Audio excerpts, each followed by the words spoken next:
Hello, welcome back, everybody. It is ZUDECAST numero 82. We're keeping a Spanish theme going on for in the 80s episodes. So 82. Okay. Yeah. So we got another heavy hitting guest coming on. We have joining us today from CSSB and other things. Man, who are you? What's up, dude? Josh Jorin, man. What's up, my Zudes? You know what I'm Yo. saying? Hello. Appreciate you guys What's letting up, me kick it, man. Dude, it's good to have you on, man. Another content creator, another podcaster, another musician, another rapper. You be doing a lot of stuff, man. Tell us what you're all about, man. Tell us what you get down with. Yeah, dude. Hell yeah. Well, to start, man, it's all rooted in the music. You know what I'm saying? So the artistry was really what it all started in. Been making music for a lot of years. Started taking it serious a few years ago, and Freestyle Fridays was really like the gateway into kind of the whole community. Started that promotional event 2019, right before COVID, kind of took place. Yep. Was going crazy once COVID came in. We had to adjust, and we ended up going onto Instagram Live for about a year straight. So we did Freestyle Fridays online for a while, and that kind of bridged into, at some point, we talked about, there was a few of us at the time, there was actually 5 of us at the time, talked about trying to get a studio, and we put it together, used a couple grand each, you know what I'm saying, and got the first City Sound up in Citrus Heights. So after we got the studio going, it's just been exponential growth. Started doing a lot of videos. At first it was a lot of client work, doing a lot of music videos, going outside, really working with the same community that we were trying to grow. And then as of recently, really taking a step back from, trying to make a living in the same community that I'm trying to perpetuate. You know what I'm saying? So we've really taken a step back and now started to try to perpetuate it through micro content for artists, podcasting, the same way you guys doing, shed light on on other people and just really trying to perpetuate the community in a real way that's bigger than making a couple grand a month. So that's kind of like my elevator pitch, that's what it all started in, though. It's all based in the music. I still make music. I drop music. I consistently write. I consistently get in the studio, and the videos, the podcasting, the platform, the business, we're a multimedia studio, so we do a lot of merchandising, photography, music recording. Recently just got into some real estate stuff, so really trying to breach markets and do what we can, man. I know we were kind of talking about it a few minutes ago about that as well off camera. Yeah, based on our pre-show discussion, I think we're gonna be spitting some free game to y'all. If you're trying to do content creation kind of stuff, it's just fun talking to other creators about what their methods are and what the ins and outs of the whole business is, and just because we're all just out here trying to figure this shit out. Ain't no book together. on this shit. Yeah, right. Yeah. Yeah, man. So we're joined again by the co-stars. Not co-nothing, with co-stars. Co-Zudes. Co-Zudes, yeah. This is a co-Zude co-workspace. What's up, guys? I'm Crispy Grooves. Chris Paisley. Hey, check it out. I'm also an eBay hustler now, so hit up Crispy Games on eBay. I don't have anything listed yet, but I got some fucking bangers coming up, dude. I got some PS2 games. You know what I'm saying? This has become my new identity in the last week. 3 days. I'm a businessman, dude. I gotta buy some bubble mailers and fucking be on my way because I don't want to get a real job. So yeah, what's up? We got Robert. How's it going, Robert Ware? Hit me up on Instagram. I never post, so follow me. Them DMs work though, huh, Robert? It's true. Hell yeah, man. Oh yeah. So you said you started CSSB how long ago now? So we cracked the doors in 2020. When we started, like I was saying, it was 5 of us. Unfortunately, the 4 other guys that I opened the doors with are no longer part of the building. You know what I'm saying? But we're all a part of the journey. So shout out them. But now we're a solid squad, bro. It evolved over the years and started with my cousin and business partner Michael. Big Mike J. Oh yeah. And then Xavier James. So those ended up being my 2 business partners that really locked in and really were rocking. We got together with Soundbite in like late 2020. I don't know where cheat codes are right now. I might be wrong, but mid 2020. At some point, it was like 6 months after we opened City Sound. Got together with Soundbite. Met them at a Freestyle Fridays event. Actually, I met them at a Hippie Life event at the Colony, but ended up relocking in with them at Freestyle Fridays. So Freestyle Fridays birthed a lot of those relationships.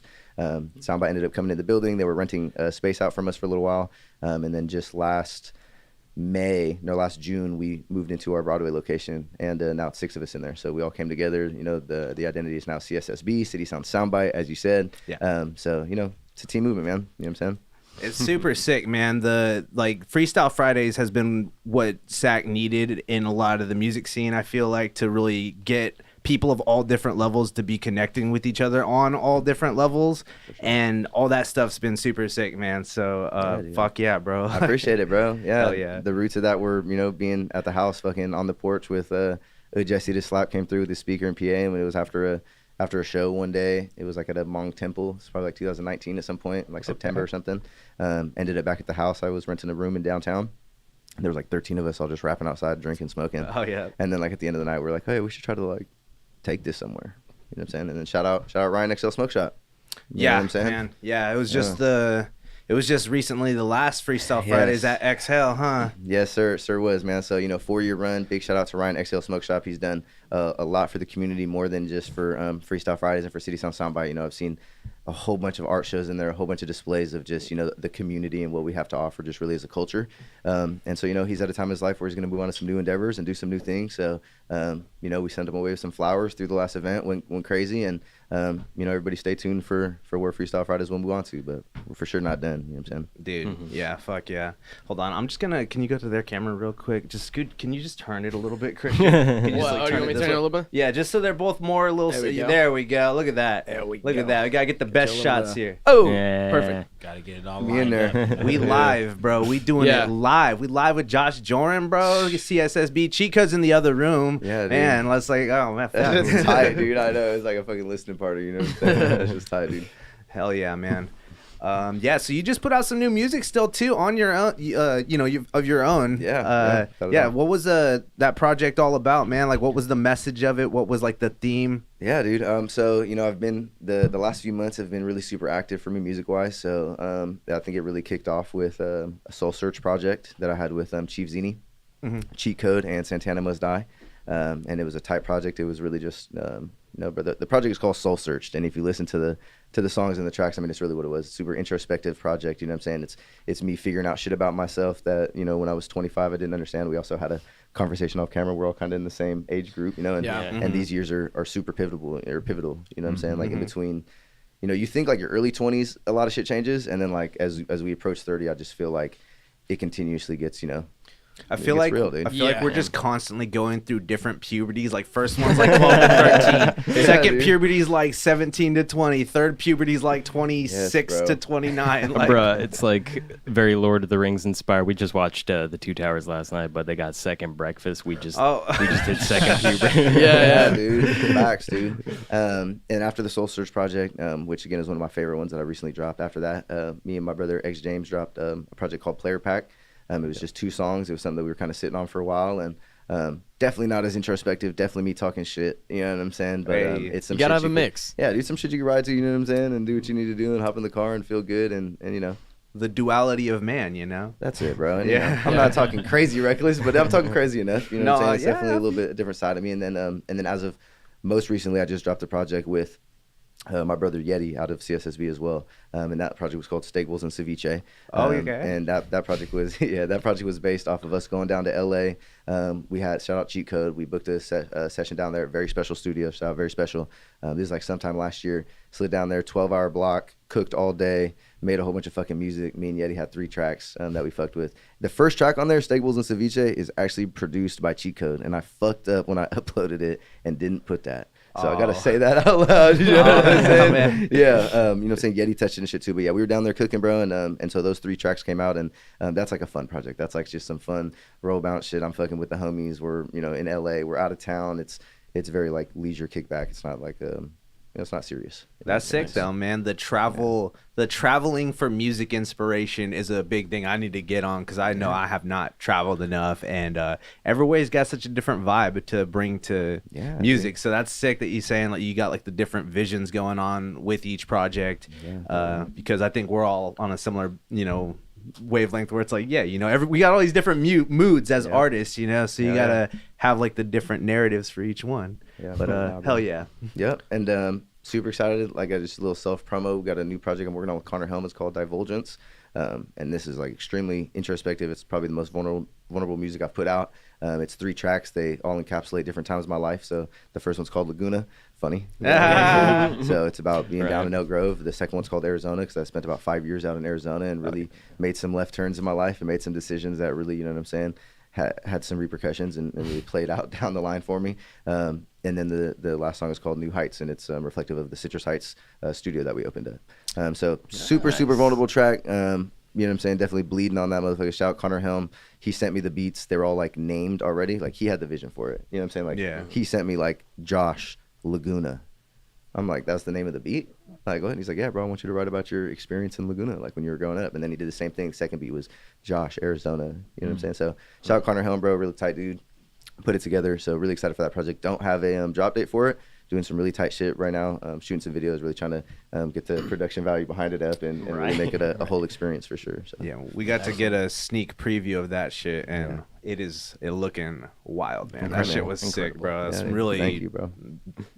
Really good shit, bro. You, bro. Like it was, Shout out really. Josh Bonzo, Hidden Temple Media. You know what I'm saying? They're doing their thing on the back end. So super excited to share with you guys. Don't want to talk too much about it. Oh yeah, dude. Appreciate getting the exclusive on that, man. I'm honored to have you on talking about upcoming stuff. So yeah, in talking about making music videos and producing content and stuff. So what kind of content would you say you guys are able to produce at CSSB? What kind of stuff have you been helping people produce? Yeah, I mean, something that I love to talk to my brother Vault Robert about. I know you guys had him on the show, but I love shout out Vault Rob. But we love to talk about, hey man, that lens works, the camera works. You know what I'm saying? So if somebody has a budget for something and it's not out of this world crazy, I mean, I've taken some gigs that I definitely wouldn't have thought that I would have taken just to see if I could do it. You know what I'm saying? And we've been able to execute every time. You know what I'm saying? So really have focused definitely on kind of like what we were talking about a little bit earlier, really trying to breach new markets and see what we can do that's beyond our community and see if we can really scale our business and really be able to reinvest some of what we can make into the community. You know what I'm saying? And build out our studio and make ours a little bit more plush and a little bit more, high value for not only ourselves, but for the clients and for the people that come through to utilize it. You know what I'm saying? So, yeah, dude. You know what I mean? I'll keep rambling, dude. Yeah, but man. That's the movie. I'm curious to know about how your studio actually works. Or I haven't been to or either spot, but I haven't been to the new spot. Yeah. I know. I gotta go check it out. So is it like? Because we were just looking the other day, just on a hypothetical note. Looking at buildings or office spaces or warehouses or whatever. I don't know, like what kind of building is it? So we're in an old dentist office from the 70s. Oh, nice. The first building that we had was a warehouse. And anybody that's looking into spaces, I'm not like a fucking business, whatever you would say. Like, I'm not here to give you like advice in that manner. But if anybody's really looking at that shit, the warehouses that are up in the North Sacramento area are like super cheap. They're like less than $1 a square foot. You know what I'm saying? Okay. So you go get a 3,000 square foot fucking warehouse for $3,000. You know what I mean? The biggest thing is just gonna be getting your foot in the door. So you're gonna need your deposit and your security. So you're gonna need 10 grand. Yeah. But once you're in the door, bro, it's fucking $3 grand a month. You know what I'm saying? So it's really not like some of these downtown spots, are scary. You go look at them and they're like they want fucking $7 grand a month. And that's a lot to clear. That's nuts. But yeah, we're right at the top of Land Park. We're in an old dentist office from the 70s, so it worked out really well because we came from a warehouse space that was not separated. Shout out X James and Akery. They used to, and Cheat Code as well. They used to really lead the pack on building walls. So we were like fabricating rooms and like walls in the warehouse. Nice. It was just so much work, bro. You know what I'm saying? So, and especially because we were doing it simultaneously with trying to operate the business the same way, you know what I mean? Just team shit. Yeah. So this 1970s fucking dentist office is perfect. We showed up and everything's already partitioned and split up. We got 11 rooms in that motherfucker. So now it's just treat it, make sure sound bleed is handled. You know what I'm saying? That's the trade-off. They're close. That's the trade-off with the warehouse because if you have a warehouse, it's just like, echo. Yeah, it just sounds crazy. Probably terrible to record anything. Like you have to build it out yourself. Yes, dude. Literally, bro. It's like buying an empty box truck versus buying a nice like camper van. Where it's like, oh, it's already furnished basically. Yeah. Instead of just being, it's like, all right, this has infinite potential if you have infinite money to make it sick. Yeah, dude. If you ever put insulation into walls and shit for long enough, you're like, man, fuck that shit. Yeah. It's like scratching every breathing it in. Man. So, but yeah, dude. So our content that we push out is it's as I said earlier, really just trying to perpetuate the culture, and it's been super artist centric, and that's what I think the YouTube, our YouTube page is kind of where we home all of that. So on the City Sound Soundbite YouTube, from the Vault interviews, shout out Vault for hosting his content on our page and allowing us to be part of that. And we mix that in with our Groundwork podcast, which also highlights artists. We do a few different like music segments and like buckets, like the Free Verse, which was somewhere where the artist would come in, rap a cappella, and then Cheat Code would produce the beat after. You know what I'm saying? Yeti flips, where somebody would come in and we'd give them a surprise sample and they'd have to flip it on the spot. We'd record it. So it's always been artist-centric and trying to perpetuate that and just really shed light on the people that are working hard in the city. You know what I'm saying? There's more platforms doing that now, and it's beautiful. You know what I'm saying? We definitely weren't the first. We're not going to be the last. You know what I'm saying? That's why I love sitting down in this space with you guys and sharing that. You know what I'm saying? But as it continues to grow, the community continues to grow. We see more stuff like this popping up. You know what I'm saying? And I think we're really just trying to be in that pocket of perpetuating the culture with everybody else. You know, it's a lot of us now. Exactly. It's like everybody, like we were talked about with Rob. We talked about a couple other people. It's like everybody's got like their own lane these days too. That's like their own specific type of content creation or type of like production style, because you guys are producing for a bunch of other people too, and that's the point we want to get to eventually too. Like make some wacky skits for people, help other people make some crazy podcasts and stuff too. And I just think it's so cool, man, because you're helping people like get to their next level, and thus the collaboration can happen like backwards too, you know. So I don't know, without a doubt, bro. No, you hit it on the head. That's it, man. You know what I'm saying? It's a giant fucking mixer. That's what Freestyle Fridays and Cities and Soundbite really is, and what it started as. You know what I'm saying? It was a free rap event, but I've often told people this is like the shit that happened inside was not nearly as valuable as the shit that happened outside of XL Smoke Shop, right on the motherfucking front porch when we were on our smoke breaks, when we were after the event. You know what I'm saying? Just the networking and the mixing, bro. Like countless relationships that I've seen birthed out of that. You know what I'm saying? And that has nothing to do with me alone, because me alone there would just be me alone. You know what I'm saying? That's the community showing out. That's people showing up. That's fucking Grody tripping the fuck out, stomping out in the middle of fucking FF, you know what I'm saying? Like, there's moments in time I feel like that space has really like allowed the culture to curate itself into a very, I don't know, dude, it's getting heavy, bro. I feel like, we're getting our light, you know what I mean? And there's still a lot of work to do, but the city's making noise, bro. Sacramento's making noise, so shout out the culture. Fucking hell yeah. Big time, man. Big time. Hell yeah, man. Dude, I know it really is inspiring with just how many artists there are here that are really out here doing the thing and like really making it actually happen. Like it's crazy how many people I know that either just like moved here in the last few years or have lived here for a long time, that it's like, in the last couple of years, it's like, or like we say, a bunch of like during the whole like pandemic that made or broke a lot of people, where it was like some people really just went fucking ham. That's kind of where we got our start too, was doing the ZUDECAST, in the middle of, it's like everything was still like so shut down and so crazy, and we're just like, all right, well, we're kind of, there's not a whole lot of options other than just kind of going for it and doing it yourself. And we were talking a bit before the episode about kind of our like editing techniques and styles and stuff too, where it's like, you can use the AI, and AI seems to come up every other episode for us, but you can use the AI and you can get a lot out of automating your process. But man, sometimes it's like you got to just sit down and do the shit. So nothing beats just cold hard work sometimes, to be honest. It's the unfortunate truth of being a business owner, I'd say. It's like, well, like at the ground level, you gotta like know the processes if you're gonna hire people, and then gauge whether or not they're gonna do their job right. You know what I mean? So I'm like, I don't know. I feel like content creation just as a whole is gonna be like hard no matter what the game is, like no matter what you're trying to do. Yeah. And I feel like even though we have different, like direct styles of approach, I feel like the bottom line is like at some point when you're making this content, there has to be like bulk amount of time that's put into like the back end of like marketing it and like putting it out. You know what I'm saying? Absolutely. And that's, I really think what it comes down to at the end. It's like whether you're using the fucking AI programs to do that shit or you're doing it by yourself. It's like, bro, that's the movie. You know what I'm saying? Even with the social media posting, shout out Madge runs our social media. You know what I'm saying? Shout out Plexify. That's his social media marketing agency that he's starting up. But he sends 120 Instagram reels live from our page. And that's all automated, not through AI necessarily, but using fucking schedulers and suites and different things of that nature. So dude, just find what works for you. You know what I'm saying? But the bottom line is it's going to be hard work and a lot of fucking time. Absolutely. Lots of elbow grease, even with all because then you should be using the technology and putting the elbow grease in too to make it extra sick, because that's how you get to that next level. If you don't, like you said, it's going to look like shit. If you throw your shit, and that's just the truth. If you throw your shit into there's a lot of apps you see coming out, like the face recognition apps, like the AI apps for like video editors. You're seeing this stuff, and there's like a difference between like just slapping something on something and then like stylizing something. And I think it's the same idea. Like when you're doing your shit in post. You know what I'm saying? Like you kind of mentioned like the zooms and popping certain things up. Like those things are exponentially valuable. You know what I'm saying? Definitely. Sure.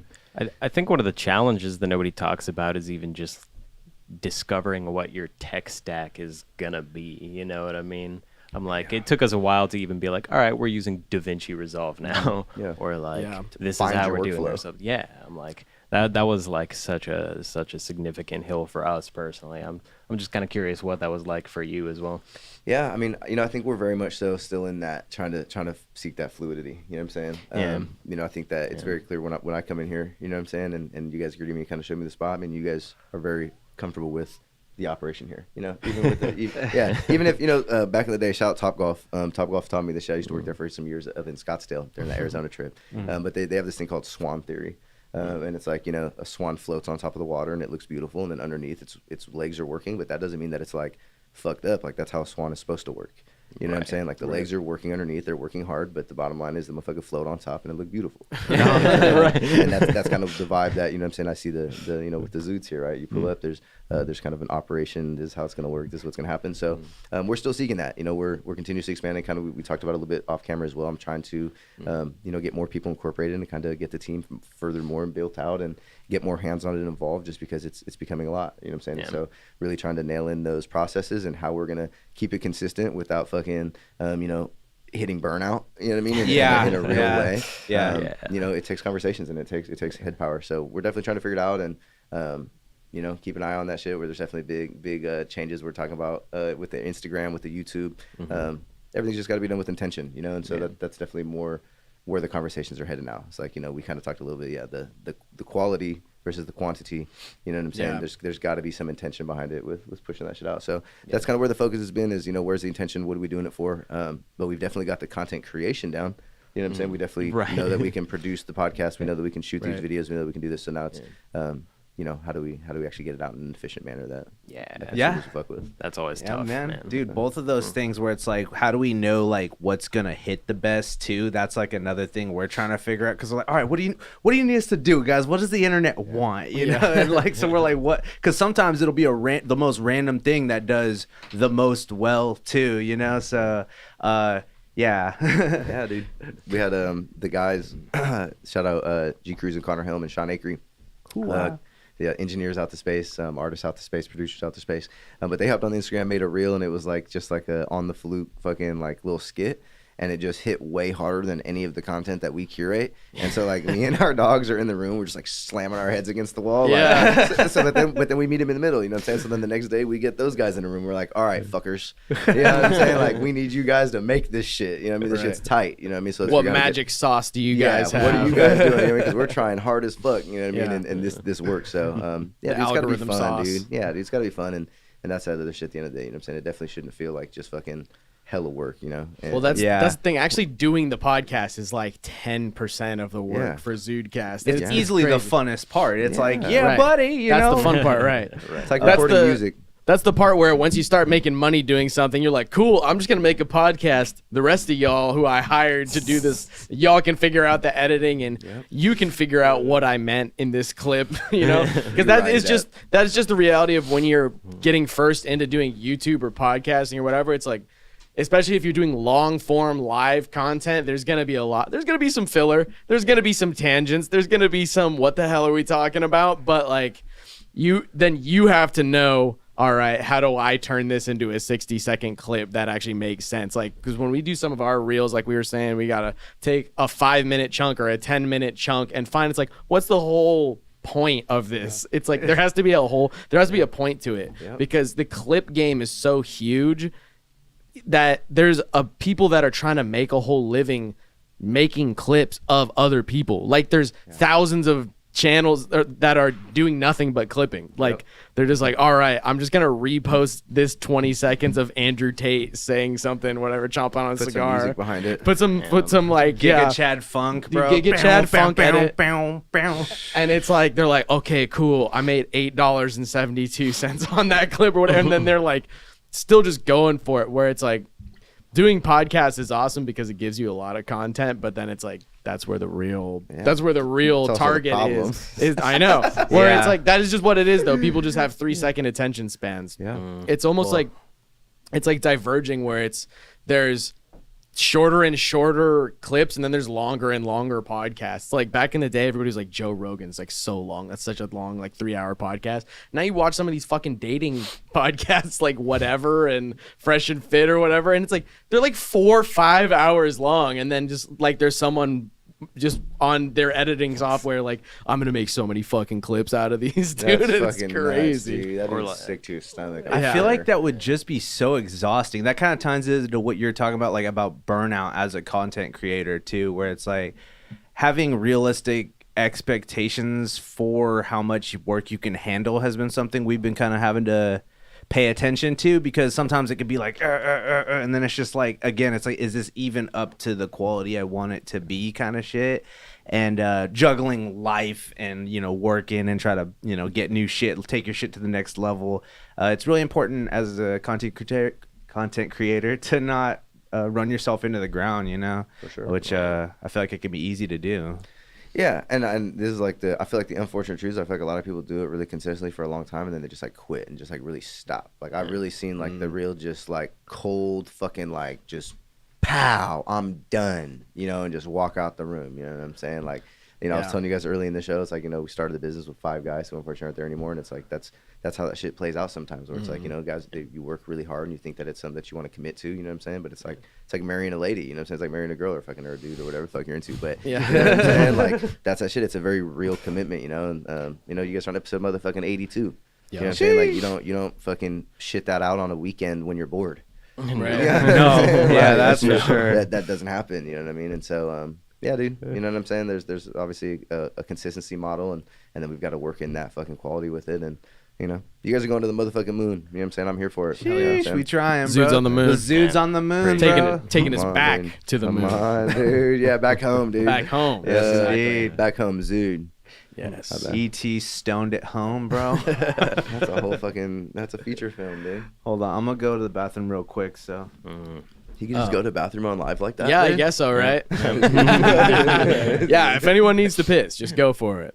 Man, I really need to blow my nose. Man. All right. All right, just push the mic away and fucking use your sleeve. Shit. Sorry about that. Yeah. Man, what the hell was I talking about before Eli took a piss? That really is an unfortunate thing when people just altogether quit something, but it's almost like you have to have a little bit of helpful delusion to keep you going, where you're like, okay, I got this sunk cost fallacy in my head where I'm like, all right, how much money have I spent on cameras and all this shit? And now I'm like, all right, well then I have to keep doing it. And also these guys are my roommates, so we're just like, we're doing the ZUDECAST, let's fucking go. But sometimes you have to put yourself in that type of situation where you're like, this is what we're doing now, that you actually do get far enough to, you know, push past the swarm of people that are like, bro, I'm so serious, I'm really gonna do this shit, and then quit like 20 episodes in. Yep. Like we were just talking about. What was it, like 70 or what is it? And 90% of people quit after episode 20 of doing the podcast. Well, I mean, Facts, dude. I feel you. Podcasting is not for everybody, and I mean, this is the only thing I think I've stuck with for more than 2 years, other than producing music. Honestly, I mean, I've been producing music like way longer than we've been doing this, but still, I'm just like, I don't know. Like I've tried a lot of different things, but podcasting, fun. It's its own medium that I think that is particularly interesting and mentally engaging for me, because it is, you try to be a very well-spoken version of yourself, even if we're, you know, ZUDECAST, well-spoken, so but We're trying. But even when we're trying to be ridiculous, we're trying to be funny, like we're trying to be entertaining at least, you know, because I always told people for a hot minute, I was like, we were like a fictional versions of ourselves almost in the early, when it was just the 3 of us. So it's just us like extremely exaggerated and like being obnoxious. And it's like, we weren't trying to be funny, and we're like watching comedy specials and all these things. So it's just its own medium though, you know, a lot like art too, you know, or music, where there could be different genres, there could be different styles. So I don't know. I find podcasting to be a pretty mentally engaging medium. What would you say, Josh? You think so? Yeah, I mean, I think so, dude. And I think that I was just having this conversation with somebody just a couple days ago, but you know, I think a few years ago, I probably couldn't put my finger exactly on it. We could probably like talk about it and figure it out. But a few years ago, at some point, like the social media has turned to video. You know what I'm saying? Yeah. Like it went from photo to video, and that's just what the push was. We obviously lost horizontal video, and it went to vertical. We just got horizontal video back for real. Shout out Instagram. You know what I'm saying? Yep. But you know, the podcasting, when I explain it to, you know, brands and companies, just like what you were saying earlier, it gives you so much content. It gives you so much. It gives you this long form content, which even if the value is not in that, there, if you have a message or like, you know, you're doing it with some intention, then that clipping is, to me, it's just brand development. You know what I'm saying? It's just being able to have your face out there, like you're saying, it's a different medium. Instead of posting a Canva fucking article that says why you should do X, Y, Z, you know what I'm saying? Somebody's actually seeing your face and right. You're talking about it. You know what I mean? So that's what I think, you know, the biggest value for guys like, you know, for somebody that want to do that for their brand. And then when it comes to guys like us, like sitting down and really just chopping shit up, I mean, it's immense value for the artist, you know what I'm saying? So you would only hope that referring to myself as the artist, you know what I'm saying? In this moment, knowing that we're all artists, you know what I'm saying?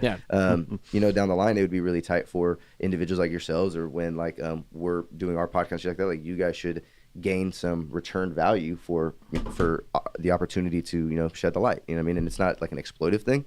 I won't use like other platforms like explicitly by name, but it shouldn't be like an exploitive, like, I'm going to take your publishing and fucking upload your music and fucking take the money. It should just be more like, you know, there's obvious value that's being provided. You know what I'm saying? Yeah. And I think it's only going to become more relevant and more valuable, you know what I'm saying, for the artist. You know what I'm saying? The more that the independent revolution happens, and the more that fuck what a label can do and fuck what a label can offer you, and what kind of leverage does an artist actually have. Well, if you've got a whole EPK by yourself independently, and you had a couple guys sit you down, you actually have some interviews, you could talk about your music coming out, and then you've got your music videos, and you've got your fucking whatever other content you're dropping. All of a sudden you look like, you know what I'm saying, an artist that actually has their shit together, and somebody's actually able to consume you as a full brand and consume you as somebody who's taking it serious, you know. Creates artist empowerment, you know, and being able to empower others, you know. Without a doubt. I like that. Yeah. That's what it's all about to me, you know. It's putting people on game, and just, you know, I'm really passionate about that kind of stuff, and just every aspect and every space that I move in, whether it be music, sports, or whatever the case may be. So just hearing you is like, you know, I could appreciate that mindset for sure. Tight. Fuck yeah, bro. Team, brother. Come on.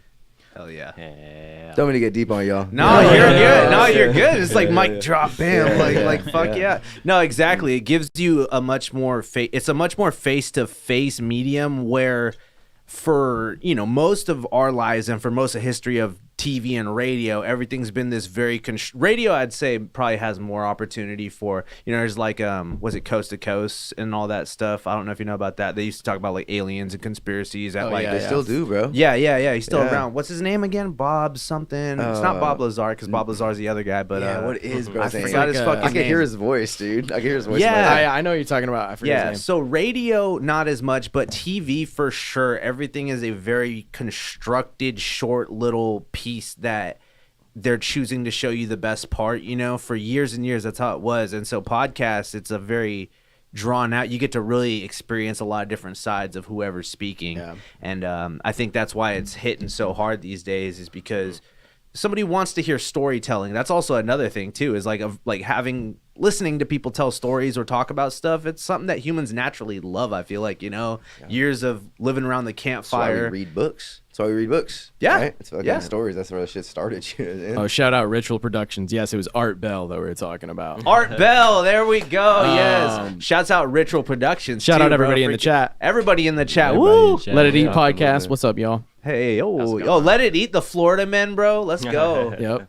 Shout out Ritual Couture, man. You know what I'm saying? That's the homie. Dude, that's the real one, bro. Yeah, bro. Dude, what was I gonna say about that we were just talking about? What's cool with podcasts is, like, imagine if there was podcasts like 30 or something years ago, how many people who are celebrities wouldn't be celebrities, and vice versa, like, because it's such a, like you said, a construction of a person where it's like they create just the best little pieces of a person, where it's like, in the meantime, all these like young actors and actresses and musicians that they kind of just farm into being, you know, the next big thing. Like, they look so fucking cool on camera, and then they're just like a mess outside of that. And it's like, how many like Marlon Brando, fucking Bill Cosby, fucking, you know, how many fools like off the hot mic, where it's just like, oh man, that's good. Or when Will Smith put out his tell-all memoir, and people were like, "What the fuck? This fool's a weirdo." Like, yeah. Well, it's weird because it's like, yeah, they're not being themselves, especially actors are. That's what they're paid to do, is not be themselves, like for their whole career. And then it's like you get surprised when it's like, oh my god, this person's a fucking freak. Like, what the hell is going on? But podcasts weed out a lot of bad people and a lot of and like bring a lot of good people to light. Because there's some people where it's like, I don't even know what, I don't know, Post Malone, for example, where I was like, I like heard Post Malone's music and stuff, and I was like, okay, whatever. I was kind of, it's hit or miss for me.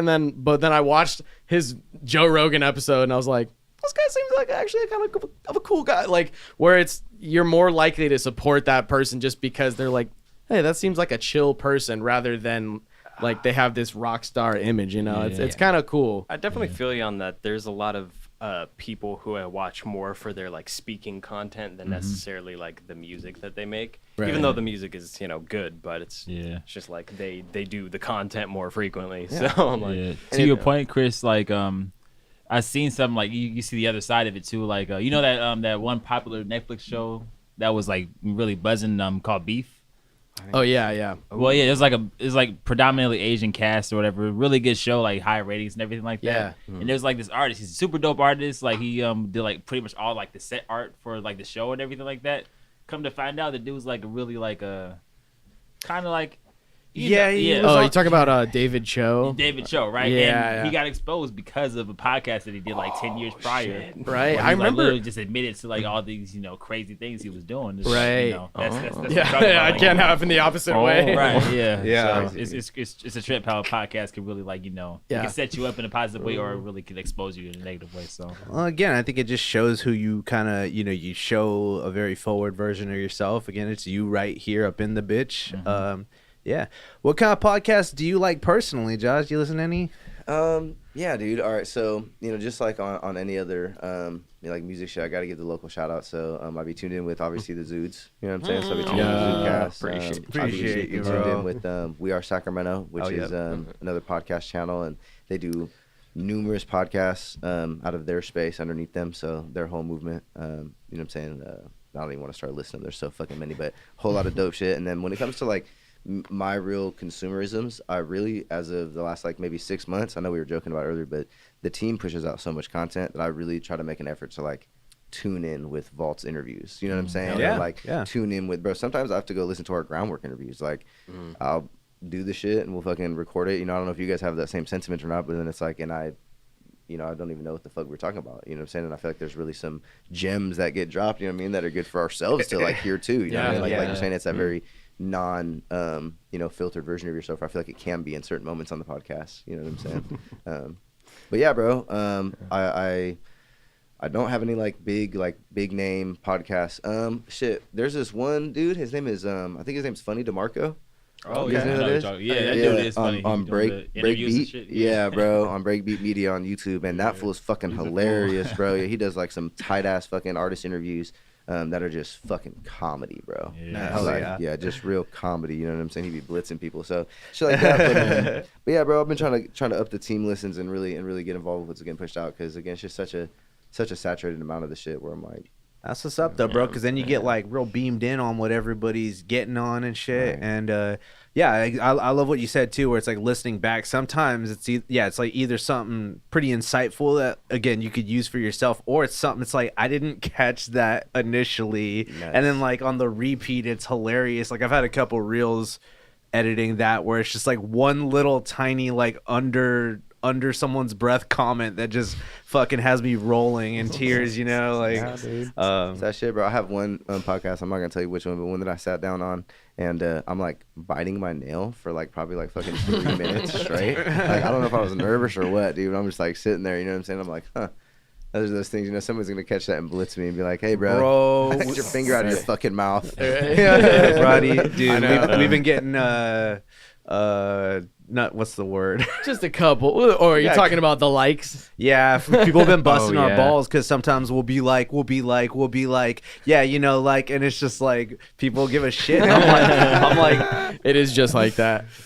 I'm Californian. It's a curse, bro. Yeah. It's a speech impediment. Yeah. Dude, speaking of California or not California. What was Arizona like, man? Where you getting All into right, it there? yeah, I love it, dude. Arizona, whole movement in my life, man. So, You said 5 years? yeah, I was out there about 4 actually. Okay. So I went out there in 2015. My mom had gotten sick. You know what I'm saying? She beat cancer. She's healthy. You know what I'm saying? nice. Shout out moms. You know what I mean? Shout But, out. Yeah. So that happened 2015. So I got in my car, packed up my shit. You know what I'm saying? Fucking left. Went out there. I was out there fucking. I was supposed to go to school. I was supposed to like try to go to ASU and like there was a whole plan. You know, you have plans and shit. You know what I mean? Didn't work out. Ended up going to Mesa Community College. Dropped out probably like my first year, maybe a couple semesters in.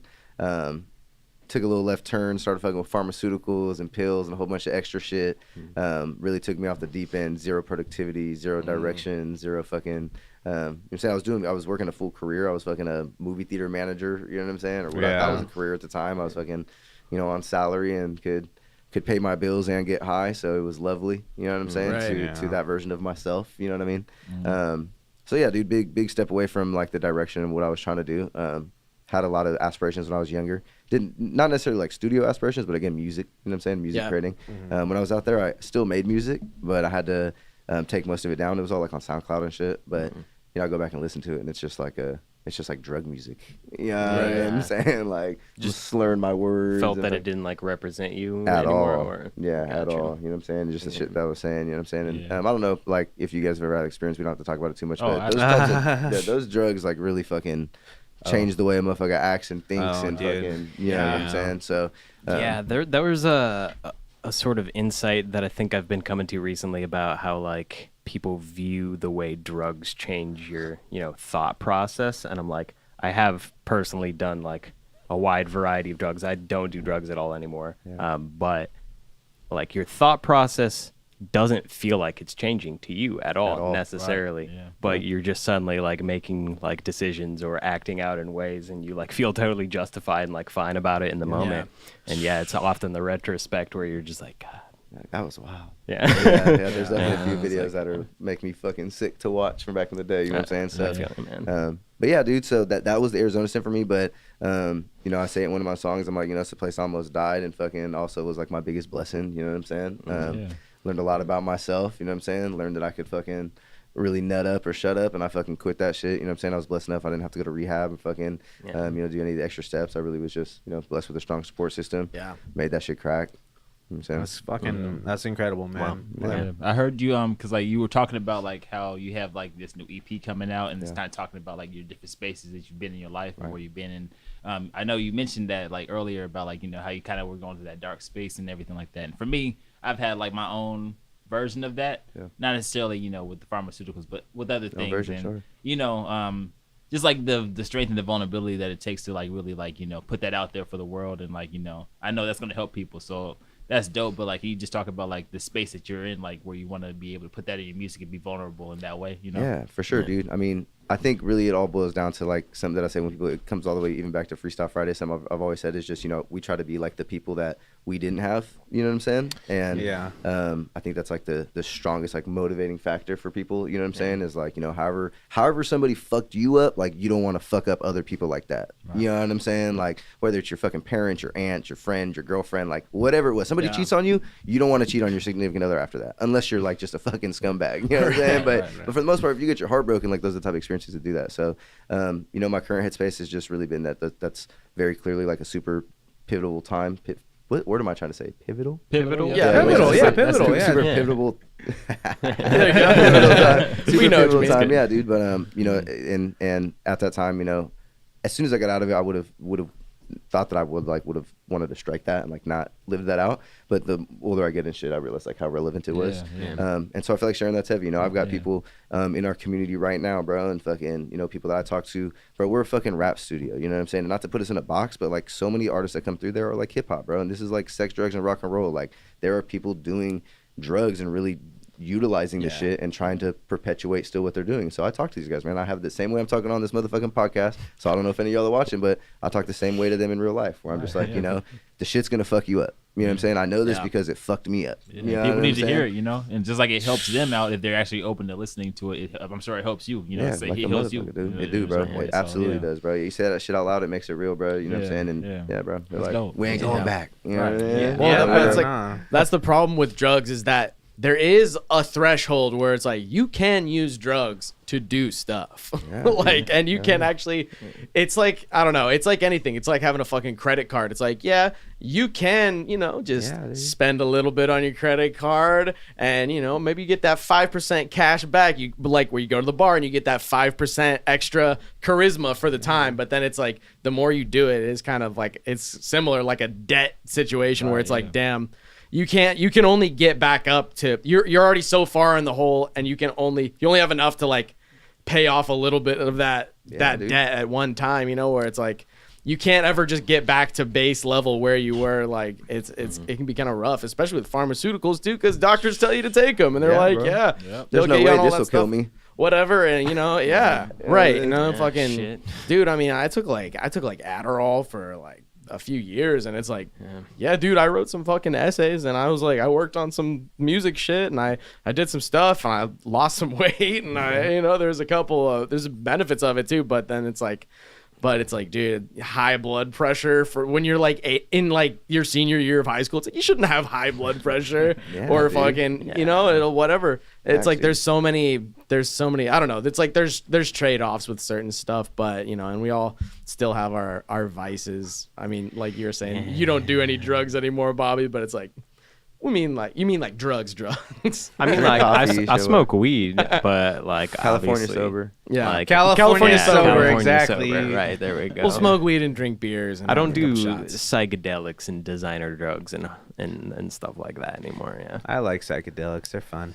I like them. It's just I find that more often than not, it's just a lot of anxiety, and I'm like, I don't know. That's fair. I've come to prefer stimulating, you know, like hella just like if you take acid, you're just like, oh god, every inch of me. If you take mushrooms, you're just like my brain. It's sticking me too much. And I think you gotta schedule a day off for those. Right, for sure. But I think in the culture where we're just constantly being bombarded by things that are vying for your attention constantly already, I'm like, I don't need to like trip on acid and stare at my phone screen for 8 hours and doom scrolling. Because I'm like, okay. Well, like there's a story where one time I did acid and I was like playing video games on my computer for like 8 hours. I was just like locked in, and like the muscles that control your eyes contracting and expanding just don't like work properly on my right eye anymore. Just because I was like laser focused like that for like 8 hours, bro. You got the David Bowie eye now, bro. Yeah. It's Anasacoria, I think that's how you say it. I'm just like, fuck, dude. Damn. Yeah, gotta be careful. Yeah, shit's crazy. Yeah, especially in highlight. I'm just like, that shit's crazy though. And then, painkillers and stuff too. Or where it's just like, I like my only experience with that is after I got my wisdom teeth taken out, and I got like, you know, he's like, here's like a month's supply of whatever, you know, Norcos or whatever the hell they are. Mm-hmm. And then it was like a week later, I was like, damn, I'm all out of these already. You know? But it's like, you just take them, and then you kind of just like, there's a point where you're like, am I awake right now? Or am I like asleep on the couch? And you can't tell, where you're like, I don't know. I kept having a thing where I was having a dream that I was doing exactly what I was doing before my dream. So I would just wake up on the couch, and I'd be like, but I was just dreaming that I was sitting on the couch in my dream. Bro, the psyched out time visions. Yeah. Oh my gosh. Tell y'all what, man, drugs are bad, man. Well, actually, no. Drugs are bad. In moderation, like we talked about, you know what I'm saying? Just like anything else, bro. If you could do something like and seek some balance in it, you're probably okay. You know what I'm saying? But you got to know yourself. Yeah. And it's important to understand it too. You know what I'm saying? I think that a lot of people don't necessarily think about what is this actually doing chemicals in our body. Yeah, one of the homies was just talking to me about that. We were like outside getting ready to smoke, and he was like, you know, somebody started telling me, he was like, before you smoke, like before you get high the first time, like before you smoke weed, you know what I mean? Think about what you feel like. Right. Like think about your state of mind, and then like smoke and then think about your state of mind, like really like try to figure out what it does to you. Yeah. He's like, it just makes you more conscious of it. You know what I'm saying? So much of us do it out of habit. You know what I mean? Like, well, too, that mindfulness is super important, and I think that's why when I still do, I don't like, you know, Molly downers, like none of that shit. I'll eat some mushrooms. I'll take a little, Ellis Dizzle, but I'll still, again, during it, it's still very like, okay, like I'm paying attention. I'm gonna work on some art, or I'm gonna work out, or I'm gonna be very like, it's a very spiritual thing for me. Versus some people are just like, I don't feel like fucking dealing with my problems today. Yep, you know, and it's just like, and it's just a way to drop out, and that's when you really kind of psychologically damage yourself. Because even when I smoke weed too, because sometimes I'm like, okay, I'm high, but now that I'm high, I can not worry about this, and I can think about this. You know, like if I get smoke a bunch of weed or something. But it's your way to drop in instead of dropping out, like get in the flow state. Yeah, like, get into a different groove, you know, and yeah, dude. Life in balance and moderation. You know what I'm saying? Yeah. Well, shit. Hey, go ahead. Yeah. I was gonna say one more thing about the drugs. Is that like, you know, it's like people imagine the people who drop out of life or whatever to be this sort of just like, oh, you're gonna live under a bridge, you're gonna do this, you know, you're gonna be just totally tweaked out. But it's like so many people's versions of that is just like, all right, you work full time, you make enough money, you go to work in the morning, you go home and you fucking get high, and you just do it over and over again. And it's like, that is like the bottom, like that's like the bottom level for a lot of people. But it's like, it's not that bad. So most people will just stick with that. But it's like, damn, it's like, not to get all fucking mind control, but it's like, that's what they want, man. They just want you to be sedated, sort of. Well, at the very least, the businesses need it. Yeah. You know, I mean, at the very least, Target needs that. Yeah. Target needs people to be like that because they need somebody to go fucking work their floor. You know what I'm saying? Dude, like high funcking heroin addicts are probably like the cornerstone of American industry. Bro, hey, it's all crazy, distribution. Yeah. No, exactly. Like all like, but like so many people that work in just like warehouses or do whatever, it's like that shit's so boring or so, you know, monotonous that it's like they have to, or they feel like they have to. It would be unbearable without it. Yeah, exactly. So they do that to make their life bearable, and it's like, damn, that's like kind of sad. Like, I mean, it's like it's better you're more secure than, you know, if you're under an overpass, but like, it still can just be like, I don't know, it gets so monotonous, and so and you're slowly like killing yourself usually. That kind of goes back to what I was saying about the empowerment piece, because I feel like the way society is set up, it puts us in a space where we're supposed to be producers and, you know, working these cogs and these systems and stuff like that. But when it comes to empowerment as an artist, right, being able to put someone else on game helps them to kind of, you know, get out of the system, get out of that matrix where you can create what you want to do, how you want to do it, the way you want to do it. And it's like, you know, even if you're not necessarily a quote unquote artist, if you want to be established in life as a worker and you're not like tied to like somebody, like, you know, or some corporation, you kind of have to have a way where you could think for yourself. And like, you know, these types of drugs could kind of put you in a space where you're sedated, where you're not necessarily being conscious and being present about where I am right now. You know what I'm saying? Well, it comes I gotta back, do this, you know? It comes back to like a very spiritual thing again too, because like if you're, you know, just in general being mindful of like your situation, and if it's your situation's what you want to be in, and or if it, because a lot of people they're in a life situation they don't want to be in, and they don't know like why or how they got there too, kind of thing, I guess is so I don't know, being able to lift yourself up out of that is important and good and something and an amazing thing. So dude, fucking shit, bro. Seeing how far everybody's coming shit, but anyways, I gotta go to the bathroom again. I'm so sorry. My god. Does anybody want another beer though too? I'll take it. I'll take another. Yeah, everybody. Yeah, appreciate you. Yeah, all right. Hang on. All right, I'll be right back. Hey man, what's he doing in the bathroom? Man, I don't He's know. getting bad jokes.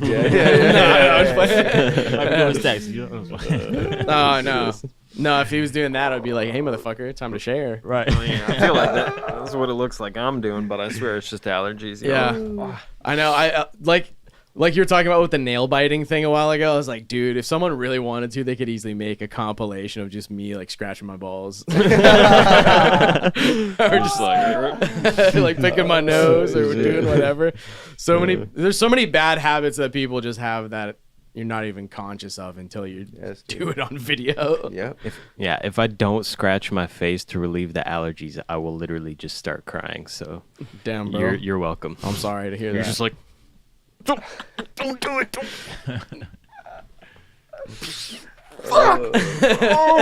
Like, your bro. It's one of the benefits of being on the boards. You know, they don't have to focus on me too much. I know. I'm like constantly like, is the camera on me? No. Okay, good. Right? Exactly. Like, fuck. That's tight, dude. I know it sucks. It sucks when you just have allergies all day, or you're like, and someone's like, nice, got a little bit of that booger sugar, and you're like, nah, no, Allergies. no. Like, right. Yeah, it's like, no, for real. Like, it's not even cool. There's Like, 4 beers left. Oh, but there's boozes. 5 of us, but you guys can have the beers because there's a White Claw left too. So For oh, sure. excellent. Appreciate Oh, it. fucking excellent. Perfect. That is a truly, sir. Yeah, yeah. a truly White Claw, fucking. Truly, I say unto you, my children, let's get lit. So man, too, I was just curious too, because I've been to CSSB out of all the Zudes here, and I saw the green room. The green room is very interesting to me as somebody who has very ridiculous ideas in my imagination. What's the most like advanced VFX work you've had to do? So I'm gonna give it up to my dog, X James 916, because I do not touch the VFX.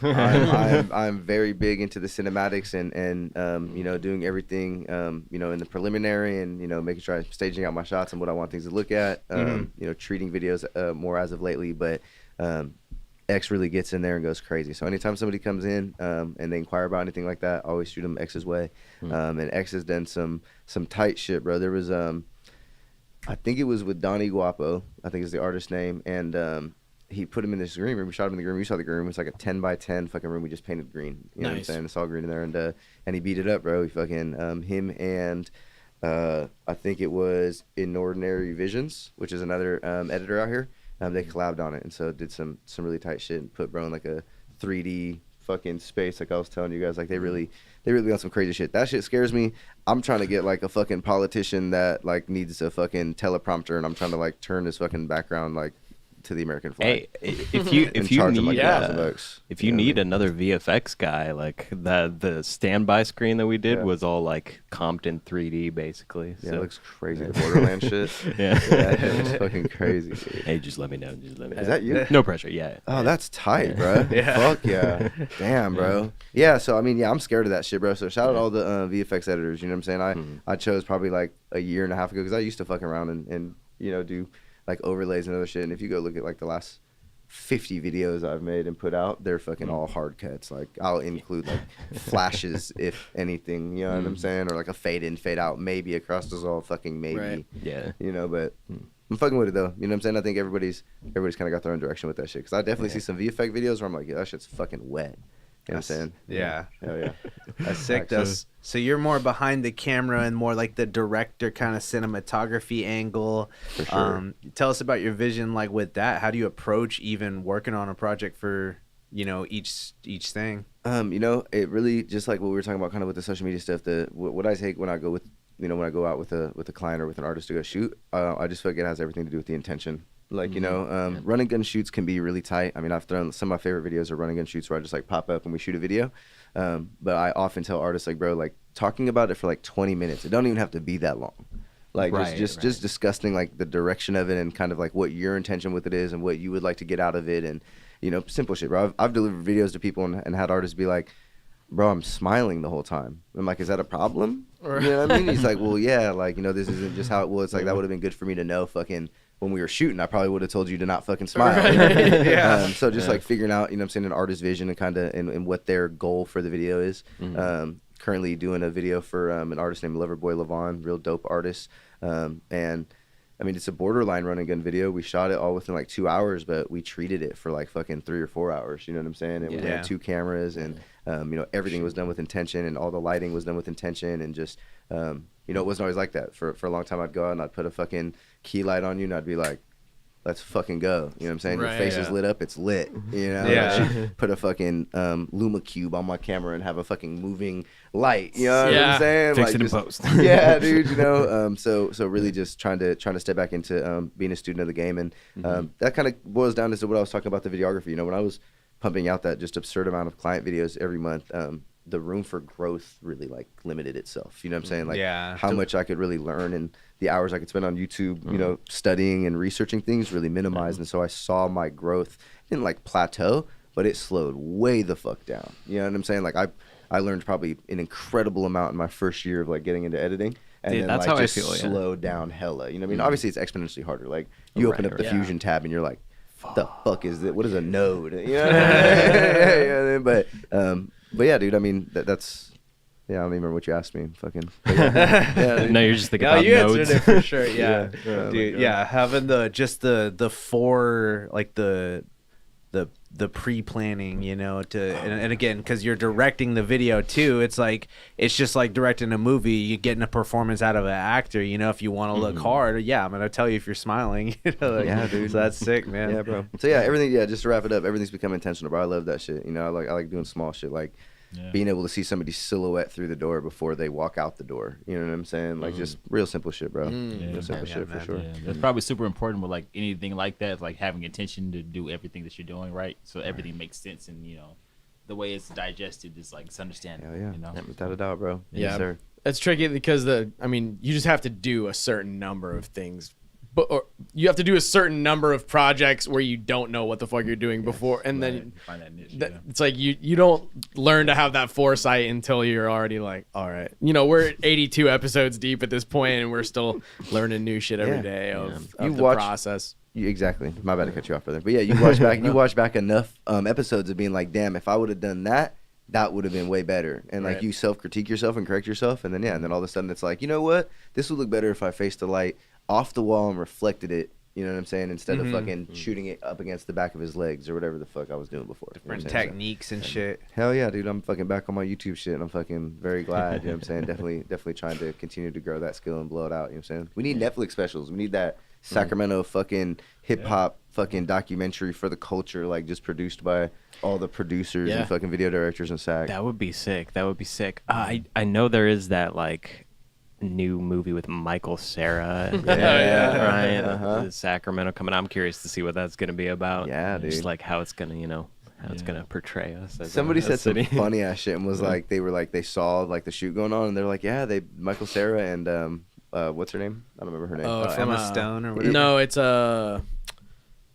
What you guys know from Twilight. Yeah. Oh, Kristen Stewart. Kristen Stewart. Yeah. Okay. They were like, yeah, on set they both look like fucking two Rockland kids, and I was just like, Oh my god. I'm like, yeah, dude. Hey, bro, what do we call this again, bro? The lore of the burbs, Oh, dude? the suburban lore, bro. The suburban lore. For real. Yeah, this shit's funny, man. You know, anything that's gonna shed light on our city. You know what I'm saying? Obviously, we talked about it before the show. Like, you know, there's definitely bad publicity, and we don't want that shit. But anything that's gonna like bring some eyes to the city and like let people know that we're fucking getting it cracking down here. Like, fuck it, run I've that. said it a couple times, bro. I was like, Sacramento's like the weird middle child of California. You know, it's like it's totally just like the not antisocial, but like I don't know. It's just definitely the standout from like SF and LA. Like I don't know. There's just it's so wild to me though because it's the capital. Like you know what I'm saying? Like we should be like you know one of them ones, but it's like it's just you know. I don't want to open up like this crazy wormhole, so I won't like we don't have to completely dive into it, but you know what I'm saying, the LA Bay Area Sacramento conversation is really big in our space, you know what I'm saying, and what we do and what we try to perpetuate. Oh to yeah, the culture.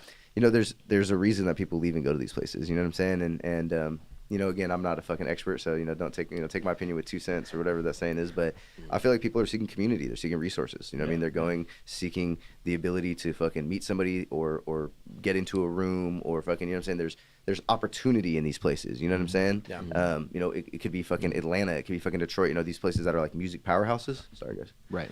You're good. Yeah, but fucking yeah, these heavy ass fucking arms make it sounds good. But you know, so we really try to perpetuate that here. Like, can we create that here? Can we create a place where people feel like they don't have to seek the shit elsewhere? Yeah. Well, I've said too that if it was like a video game, you know, like if it was like a RPG, I was like, Sacramento's the hub world, and then you got Tahoe, a couple hours this way, Redding, a couple hours this way, Oregon, you know, a couple hours that way, fucking San Francisco Bay, Oakland, all that over this way, LA 6 hours, that's further, but still, it's it's connected to everything. So I think that's part of why we're getting a big scene popping, because there's so many different influences and people networking from different areas that people are able to hop around and stuff. I mean, this fool, you went to where you been to Oregon? You've been to fucking well, no, it's funny working with a with a band, you know, that's located in Sacramento, is you really do get the taste of like everything around. Where it's like if you were located in Southern California, you're getting a lot of just different types of a lot of the same shit, where it's just like, okay, more cities, more deserty kind of places, whatever. But you know, if you're located in Sacramento, we'll play some gigs up in Reno or some gigs up in Tahoe, and then some gigs down in the Bay, and they all have such different vibes. But you kind of learn, it's like, all right, how do you appeal to like all these different crowds, you know, where it's like, all right, it's a fucking barbecue restaurant in Lake Tahoe. It's like older white folks. How do we make them get down? And then it's like, okay. And then when you go to the Bay Area, it's like all these young, like liberal, or whatever, you know, Bay Area people. It's like, how do you appeal to them at the same time and get like the whole fucking, you know, like, I don't know. It's a good practice, I guess, to just be able to sort of be able to work with different crowds and understand different points of view of life or whatever, you know, like playing in a fucking dive bar in a small town. But dude, I mean, honestly, what I've learned too is that cities aren't all they're cracked up to be in terms of, especially for music. Like you might think like, oh, we got to play in these major cities. You got to go to SF, you got to go to LA. But it's like, dude, if you come to a small town venue and they don't really have anything else going on, and you go in there and you rock their shit, they're like, oh my God, who the fuck is this guy? You know, that small town will fucking remember you. Like you come back a year later, they're like, yes, dude, I saw you last year. Let's go. And then Fans forever. But if you go to a big city, it's like no one gives two shits who you are unless you're playing like a major arena or a big theater or something like that. You know, it's there's so much more to compete with. So don't knock the small little out of the way places too, man. Yeah, it's definitely a good grassroots sort of, you know, way to like start and build. It's like you gotta build hardcore fans in all sorts of different diverse locations, and from there, like as you grow, it's like you already got the people all over the map that are ready to show up for your shows. So exactly, that's dope. Hell yeah. I love it, dude. Come on. Yeah.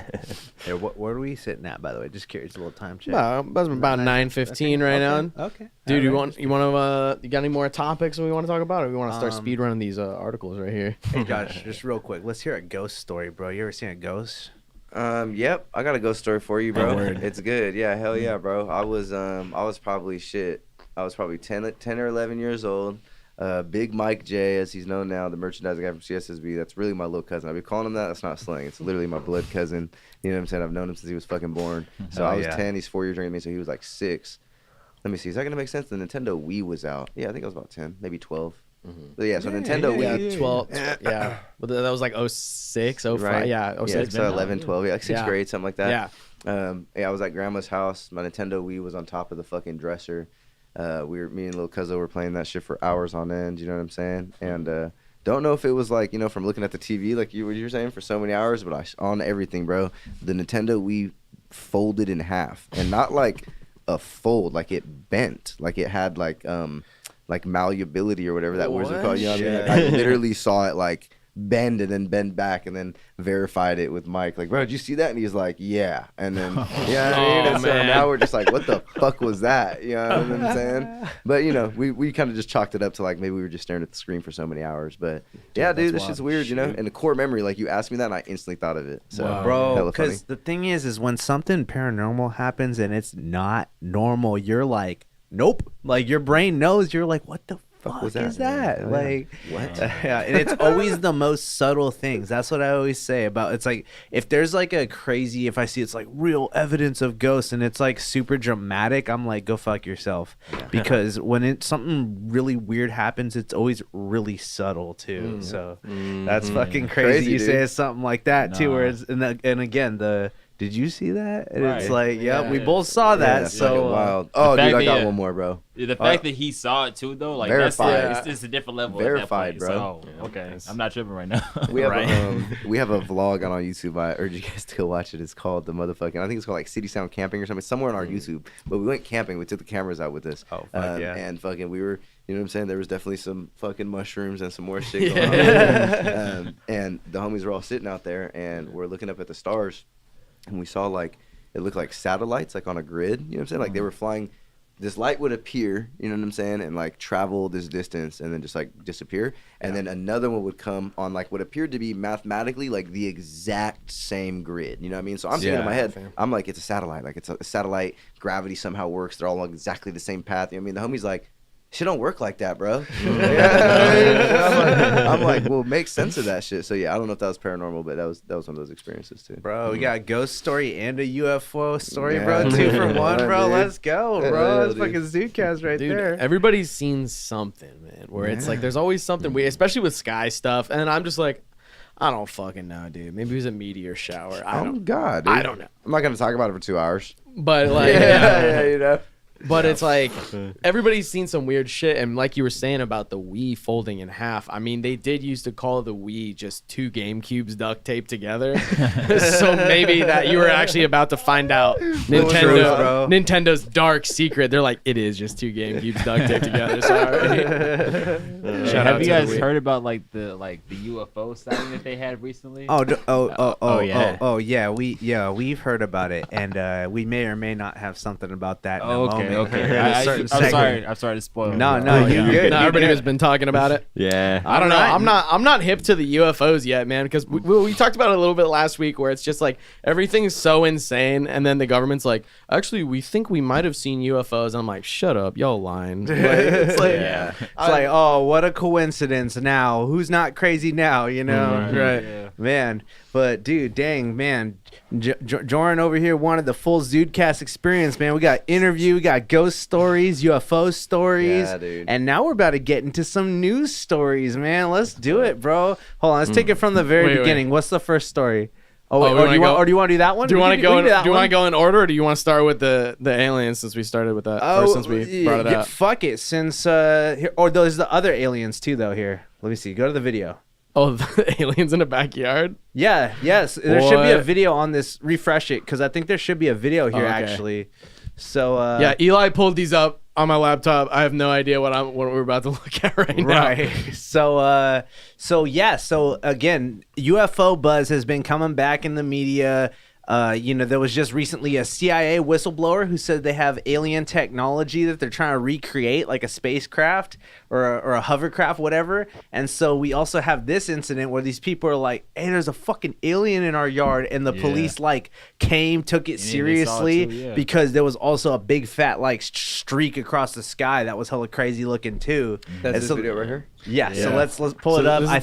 So this is Las Vegas police responder reports of aliens in a backyard. I think this has what I'm talking about here. So I might have had it on a different video, but this is the people freaking out actually. Oops, sorry. Let me give you some audio. Worldly claims. Oh, I'm still nervous right now. I have butterflies, bro. Aliens the cop. Shortly after Las Vegas police witnessed look at that shit.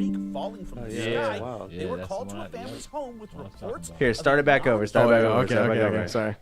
All right, there we go. Newly released body cam from a bizarre police house call shows officers I just can't wait till we freaked actually out by a family's see a real claims. alien, everyone confirmed it. We're about to right now. You know, I can't wait for that. Shortly after Las Vegas police witnessed Man, why the audio split like that? Bro, I was gonna ask you guys. Yeah, I'm like, my left ear is enjoying this. Well, I don't think it's us, because he's like the narrator's in the left and then the officer or whatever's in the right, and I'm like, that with intention. I don't know. what the hell, man? Like, it would be tight. It's just janky. Make sure everybody who's listening wear your left earbud right now, because this motherfucker's coming out. Yeah. You got one AirPod and you're like, there's no audio. Yeah. There's just fake X-Files music. What's happening? All right, let's see this real alien. It was like a big creature. Yeah, like around 10 feet tall. I'm not going to BS you guys. One of my partners said they saw something fall out of the sky too. I'm kind of curious. Officers searched the neighborhood and spoke to other residents. Just the fact that our partner saw something at the same exact time. But found nothing. Sounds crazy, but you never know. The case was eventually closed as unfounded, but the responding officers were clearly rattled. If those 9-foot beings come back, don't call us, all right? Deal with it yourself. Oh my God, I ain't dealing with that shit. That's the realest thing I heard from a cop ever. He was up front. At least he's keeping it real, you know? I was like, hey, no bullshit. Dude, fuck. That's crazy, dude. Let's see. Was there anything else to it or It not? wasn't just weird, but What is wet, this? wild, woolly, weird, and waiting. Beachgoers were stunned when a bear of all Oh, I heard about started this. swimming in the the surf. What? Destined. Brother. There was no explanation How for the how it got fuck? there, but the strange In Florida. cycle undoubtedly left that- eyewitnesses you know- bear? on. Yeah, he's like, "What's up, fool?" Okay, that makes sense. So in Florida, Right, it's it's probably a Florida, place where, like, it's Florida, where, you like, know? the It's always coast- Florida. Right, it makes Yeah. sense. It's Florida. That's nuts. Yeah, What? man. Oh shit. Oh fucking yeah, man. The fucking bear in Florida and aliens in Las Vegas, man. What a fucking trip, right? Shit. That's wild. Let me see. Fucking. What's the deal with this? The Vatican, bro? I don't know. Let's see what else too. Yeah, Dude. I guess so. All right, hold up. First UFO crash was in Italy, and the Vatican was involved. Whistleblower claims. What? Oh yeah, shit. this guy. I guess so. Oh wait, Look was at this buddy. the same fool? This is the same fool, right? Who was talking about the? Oh yeah, the wait. recovered alien craft, which have supposedly been hidden and obscured from public view by the CIA and other, other what's the word? Government agencies. Other departments, agencies like the Department of Defense, etc. Yeah. Right. So let me see. Does he say anything interesting on this article? It's kind of just a lot of the same shit, but I didn't know that the Vatican was involved. But apparently, UFO sightings in Italy during the time of Benito Mussolini's dictatorship are widely known. He goes on. widely known. Widely known. Yeah, not Yeah. wildly known. But they Yeah. probably are wild. 1940s Italian aliens, dude. Come on. The author Dude. did numbers with that stock photo, bro. Bro, The he Zudes. knows what was up. That's yeah, creepy. that's the boys right there, bro. That's tight. But no, I believe it. I feel like the Vatican should be honestly considered like an intelligence agency because they essentially are. I mean, with the amount of like artifacts that they recover, obscure from public view, texts, and Hell Lord of knows shit. what else, what other kind of information. Well, I'm bro, sure they they have their fucking- own like internal ministry of information that just like, men in blacks motherfuckers out there. Bro, so, because I the don't thing know. is, I remember even in like I think it was like 2009 or 2011, some shit like around there. They were like, "Hey, everybody, just so you know, God might have made aliens. He could have. He might have." And it's just like really thousands of years of What saying, could he not do? Yeah, Wait, right? as opposed to the aliens existing and not God not having made them. Yeah. I Or- guess so. Yeah, they're like, like- look, don't get existential if all of a sudden there's aliens because God can make aliens, and it's they like Right. they like The change their whole. dinosaurs could have been here. Yeah. All of a sudden, it's like, oh, God can make But- aliens, but not Yeah. dinosaurs. For me, I respect that perspective because it's like, bro, like if you really want us to believe this shit, you can't like deny the science that we know is obviously real. It's like, look, this is this is realistic, So if you're gonna tell me all this shit is real, you have to like it has to all fit. The fucking Pope, Yeah.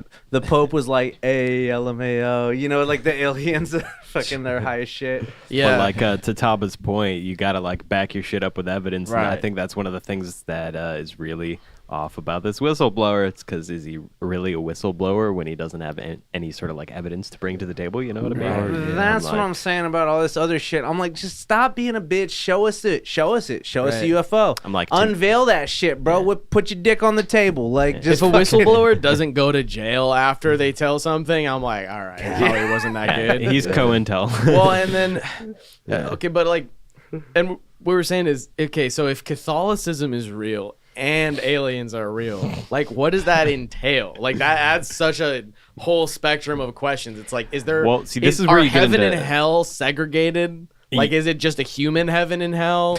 And then, or like, what if you go to heaven and you're like, here's all the good aliens that you're here with, So or you now- go to hell and there's hell aliens. Now you're getting And into they're- like flat Earth and like hollow Earth Dude, territory, but, like, where it's like It's a lot of can of worms. It's a lot of, it's a lot what of I worms. mean? prism, Like- a hierarchy of dimensions Right. in 3D, like imprinted on a 2D. If there, but like, if there is an afterlife, are there aliens there, and can aliens be judged on the same morality that we do? I think they're judged on their own morality on their own planet, and so it's like sometimes they might be kind of out of pocket by, Earth standards, but Wow. also we might be out of pocket by other standards. So they're in heaven, but they're like kissing your wife. No, bro. Like, I think to a certain degree I agree with you, but at the same time I feel like my idea of God is very like similar to like the Catholicism biblical So you believe? So you think that God believes in discrimination? That's what I'm saying. It's similar. It's not the same. You know what I'm saying? Well, it's like so for me, I believe that aliens exist, and I believe that God created aliens, and I believe that there is a code of ethics that all intelligent life has to fall under. That's like the law of God, but at the same time, there's some leeway. Right, there's some leeway. There's some leeway. We're not them, they're not us. So like, there's certain things that we like. It's natural to us as humans. That's not natural to them. There's certain things that's natural to them as humans. It's not natural to us. So to put us on the same like grading scale would be unfair. That's kind of fucked up, right? Right. You know, Yeah. you go to heaven and there's like the Schlorgons or whatever, and it's like, oh, don't mind them. These so I things a little believe that. different. So for me, I believe that there is a heaven, right? And that heaven would be like not just humans, right? It would be like all righteous in the eye of God. Yeah. If If like, aliens we all have souls. a different code of ethic of how we go about things. That should get deep. Yeah, start to get hella deep too. Because Yeah, that's what I'm saying. So there's a whole lot of can of What do worms, we you look know? like in the afterlife? Because what if we and the aliens look the same? What if Right, we are exactly, the same? yeah. You know? So, Bro, we're just vessel, all right? You know? we're all Yeah. little we're just chakra snakes, you know, like we're all Right. just like made of chakra. We're just Meet my dog from when I was 7 down there. You know what I'm saying? All Yeah. dogs go to heaven, baby. Oh, that's for sure, for sure. Right. All right. It's like, yeah, are we throwing all the animals in there too? It's Noah like, did. Oh no, Moses. Noah. Or yeah. Noah, No, dude, that was- dude. Yeah, We were you're right, just you're right. talking about Noah last episode too. Yeah, he's a real boy, dude. Talk about having an idea and bringing that shit to fruition. Let's do that. You know what I'm saying? He said, "We ain't getting flooded ever." Let him. Hold up. No, hold up. Pull up the first article. I have it laid out. I have a narrative here. I have a narrative here, all right? I have a fucking narrative, all right? I so, saw this shit. Yo, that's Bro. terrible, bro. He's Bro. so wrong for that. bro, okay.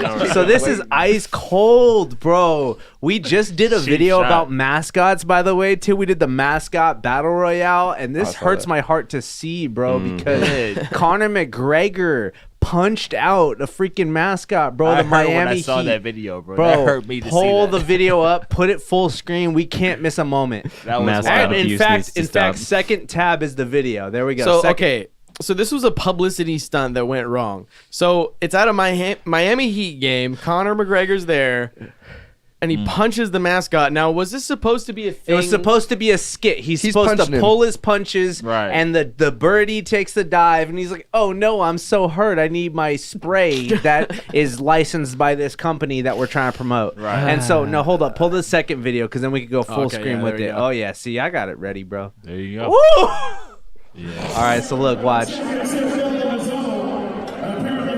Oh man. Brother punched him. And then you see the execution. You see the leg kick though. It's like, oh, that hurt me to see that. Bro. Oh my god. Take his mask off instantly. Drag him. Look how they drag him. And he's like spraying him as they drag him. He's still doing the skit. He's still trying to get that. Oh! Still Hold trying on, to get replay that. that. Oh my god. Like you bro. see that though. Like you could just see that he's like, this is not a joke. Replay that shit, bro. Look how hard he hits the floor. Like, Oh my look gosh. at, bang, like that. Like, dude, You know that's gonna be. Jesus Oh, Christ, man. bro. That second one was like his whole face. Yeah. Yeah. No, because you're like, is that basketball that's on his face? Is that like a hard? How far is his nose from that? Yeah, Not I hard don't think enough. I don't Not think they hard enough. designed that suit to be able to be punched by withstand Conor Conor McGregor. McGregor punch. Like, God fucking damn it, the spray doesn't actually work. Yeah, I know. God. Yeah, it's like Oi, That's Mr. horrible, bro. McGregor, he's a mean old drunk. yeah. That's why they should have got a WWE wrestler. They Bro, could've faked exactly. it. WWE wrestlers, they're professional stuntmen. They know how to Yep. pull their punches. Right, you know. Whereas UFC fighters are just mentally ill gentlemen. And mad. Buddy been waiting to suck on somebody and get paid. Been Bro. waiting. Homie freaking probably seen his homegirl in high school get snagged by the school mascot. So he was like, Doubt it. You know. "Woo, Yeah. bah!" It's fucking, Mascots. it's fucking fade, bro. It was why did he hit him on the ground?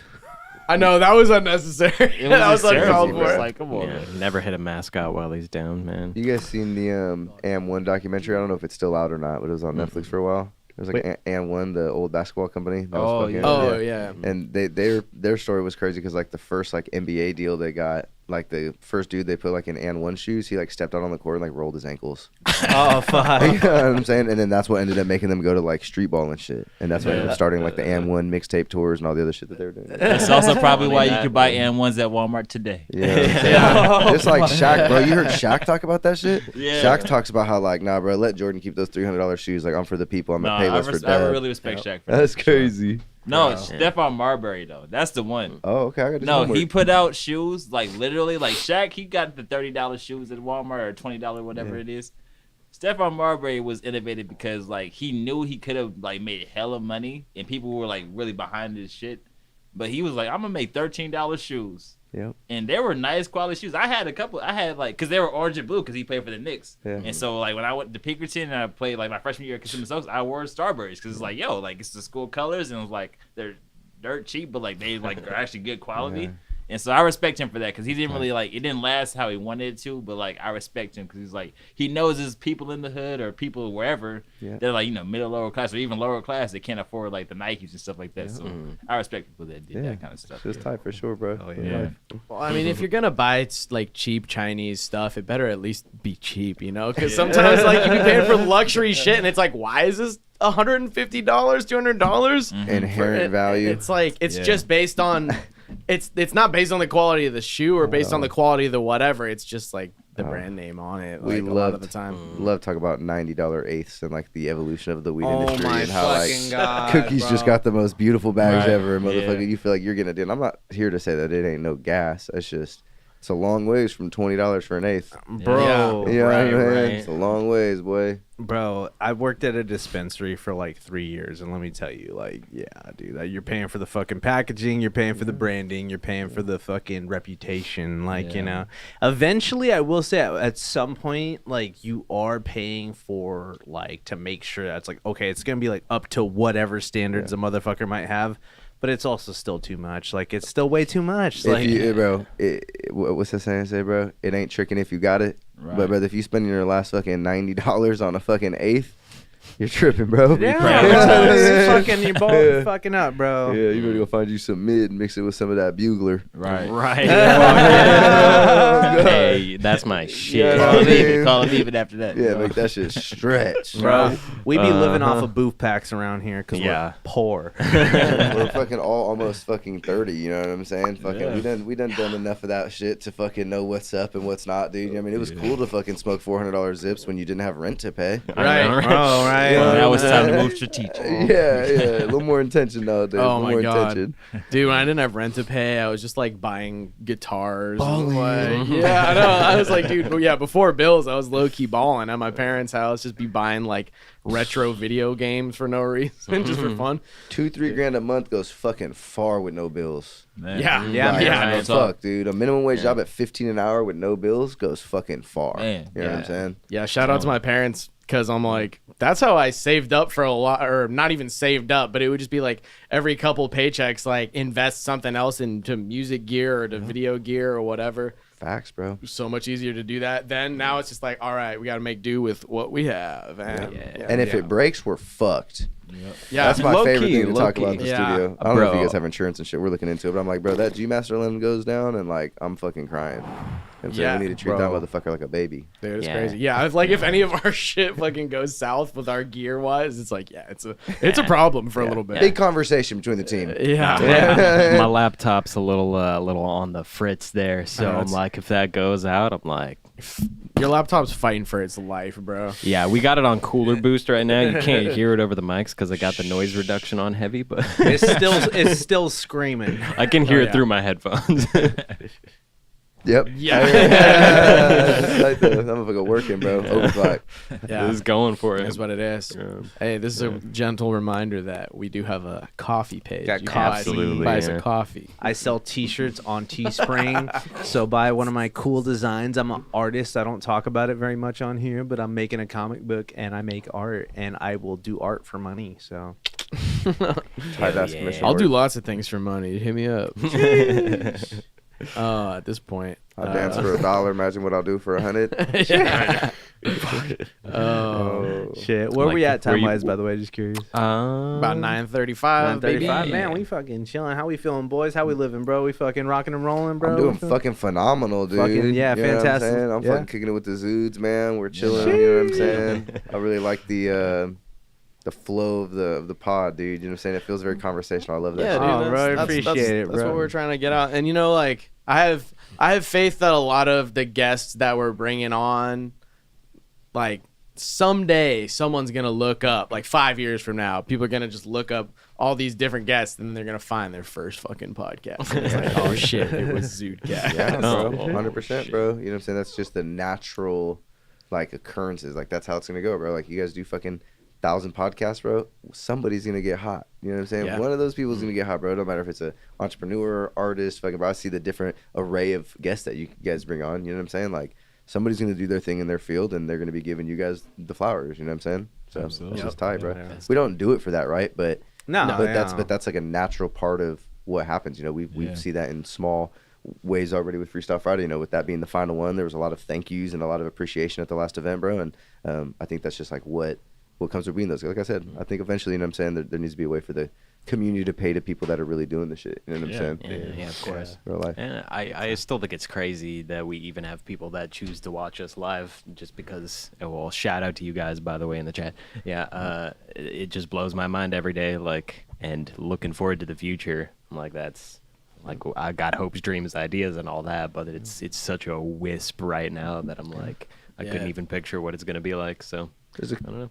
clear trajectory though, Yeah. which is cool. You know what I mean? Yeah, The no, trajectory's up. that's the good thing. I mean, and there's I'm sure there's just so many people that can relate that would find a show like this or like, you know, all the stuff that you guys are doing at CSSB, and that it's just a lot of motherfuckers that are like have a vision and have a trajectory but are still like kind of stuck in the 9-to-5 world or stuck in just doing the whatever and just paying bills. And it's like there's something about having a good community of all those type of people that are like, okay, we're all gonna figure our way out of this bullshit together. Yeah, dude. If I could, I'll talk on that just like for a second. I feel like I feel like a lot of people that I run into, they don't know that I work jobs.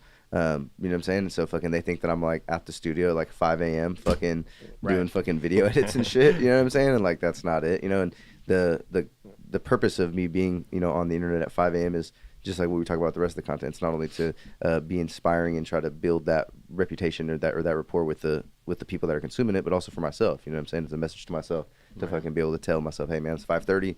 Let's get to it. Let's get through it. Let's do what the fuck we're supposed to be doing. You know what I'm saying? We're tired. Whoop, XYZ, but let's push. You know. And just to put it out there, bro. If anybody's fucking tuned in on this part, or fucking, I'd probably end up clipping this part and letting them know, because I feel like a lot of people kind of don't know that about me, bro. Like I fucking work 2 fucking jobs, you know what I'm saying? I work fucking 40 hours and I work fucking 25 hours at my other job, you know what I'm saying? And then everything else at the studio is happening in the middle of that. Right. You know what I mean? That's and what it takes though, you know?